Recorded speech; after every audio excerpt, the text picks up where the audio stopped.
है ना, जब बात अपने राज्य के विकास की हो तो फिर अलग अलग राजनीतिक विचारधाराएं भी एक मंच पर दिखाई देने लगती हैं। इन दिनों कुछ ऐसे राजस्थान में पर्यटन के विकास को लेकर दिखाई दे रहा है। प्रदेश में पर्यटन ढांचे को सुव्यवस्थित करने के लिए लोकसभा अध्यक्ष से लेकर केंद्रीय मंत्री और राज्य के मंत्री सब एक मंच पर दिखाई देने लगे हैं। ये खास रिपोर्ट देखिएगा। सचिवालय में पर्यटन एवं नागरिक उड्डयन मंत्री विश्वेंद्र सिंह की अध्यक्षता में पर्यटन विभाग और पर्यटन निगम की एक संयुक्त बैठक आयोजित की गई। लेकिन इस बैठक से पहले प्रदेश में पर्यटन ढांचे के विकास के लिए जो प्रयास हुए वो पहली बार ही देखने को मिल रहे हैं। जी हां, पर्यटन विभाग की बागडोर एक बार फिर विश्वेंद्र सिंह के हाथ में आने के बाद विभाग कोरोना की चपेट में आकर चरमराए अपने ढांचे के विकास में जुट गया था। इसी बीच पर्यटन निगम के अध्यक्ष के तौर पर कांग्रेस के वरिष्ठ नेता धर्मेंद्र राठौड़ की नियुक्ति से एक मजबूत गठजोड़ तैयार हुआ। राठौड़ के आते ही 2.5 साल पहले कोरोना की चपेट में आकर बेपटरी हुई पैलेस ऑन व्हील को वापस पटरी पर लाने की ठानी और केंद्र के नेताओं से लगातार संपर्क में जुट गए।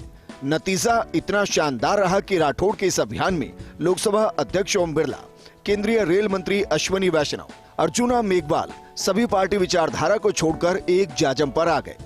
जिस तरह से कल दिल्ली में लोकसभा अध्यक्ष ओम बिरला, केंद्रीय रेल मंत्री अश्विनी वैष्णव, केंद्रीय पर्यटन संस्कृति मंत्री जे कृष्ण रेड्डी, अर्जुना मेघवाल, रेलवे बोर्ड के अध्यक्ष सहित अन्य अधिकारियों के साथ धर्मेंद्र राठौड़ की महत्वपूर्ण बैठक हुई, उससे ये तय हो गया कि आने वाले दिनों में न केवल देश और प्रदेश की शान पैलेस ऑन व्हील का संचालन दोबारा शुरू होगा, बल्कि राजस्थान में पर्यटन विकास की तमाम लंबित योजनाएं एक बार फिर से शुरू होंगी।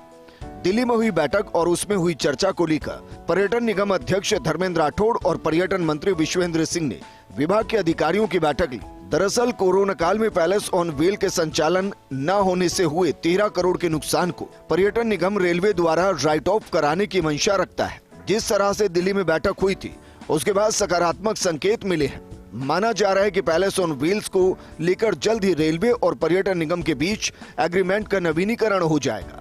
इसके अलावा सितंबर से पैलेस ऑन व्हील को घरेलू पर्यटकों को ध्यान में रखकर छोटे टूर पैकेज भी तैयार किए जाएंगे और विदेशी पर्यटकों के आगमन के साथ ही जो पुराना 7 दिन और 7 रात का पैकेज हुआ करता था उस पर भी शाही ट्रेन चलने लगेगी। इसके अलावा 1000 करोड़ के पर्यटन कोष से किस तरह से पर्यटन ढांचे का विकास होगा, पर्यटन निगम की यूनिट्स का जीर्णोद्धार करवाया जाएगा, केंद्र को वो तमाम प्रस्ताव जो कोरोना के चलते नकार दिए गए थे वो सर्किट के प्रस्ताव एक बार दोबारा भेजे जाएंगे।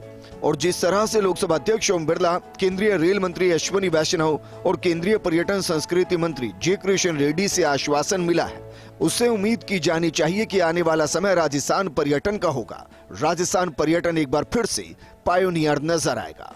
निर्मल Tiwari, first India news, Jaipur.